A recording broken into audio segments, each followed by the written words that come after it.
மகாநதி சீரியல்ல இனிய எபிசோட்ல என்ன நடந்திருக்கு அப்படின்னு பார்த்தீங்கன்னா, வெண்ணிலாவும், வெண்ணிலாவோட மாமாவும் இங்க விஜய் வீட்டுக்கு வந்தாங்க இல்லையா? ஆனா விஜய் இருந்துகிட்டு, வெண்ணிலாவ வீட்டுக்குள்ள சேர்க்க முடியாது அப்படின்னு சொல்லி அனுப்பிட்டாங்க. ஆனா வெண்ணிலா வந்து பார்த்தீங்கன்னா, விடாப்பிடியா தான் இருக்கிறாங்க.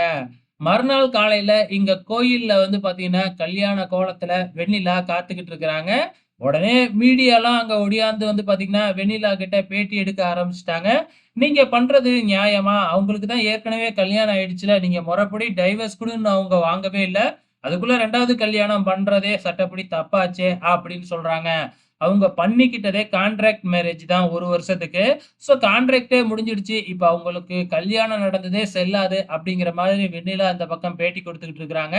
இதெல்லாம் பார்த்துட்டு இந்த ராகினியும், பசுபதியும் பயங்கர சந்தோஷத்துல இருக்கிறாங்க.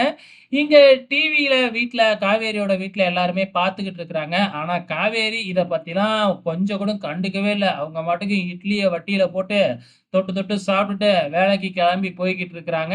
இந்த பக்கம் என்னடான்னா, இந்த விஷயத்த நிவீனும் பார்க்குறாப்ல. நிவீன் பார்த்துட்டு காவேரி மேல பயங்கரமா வருத்தப்படுறாரு. ஆனா இது யமுனாவுக்கு பிடிக்கவே இல்ல. இந்த பக்கம் யமுனாவும், நிவீனும் பயங்கரமா சண்டை போட்டுக்கிறாங்க. இன்னைய எபிசோட பொறுத்தளவு இதுதாங்க நடந்திருக்கு. நாளைய எபிசோட்ல வந்து ஃபைனலா வந்து பார்த்தீங்கன்னா, இங்க நம்ம விஜயோட சித்தப்பாவ வச்சு பிளாக்மெயில் பண்ண போறாங்க. ஸோ அதுக்கு விஜய் என்ன செய்ய போறாரு அப்படிங்கிறத பொறுத்திருந்து பார்க்கலாம்.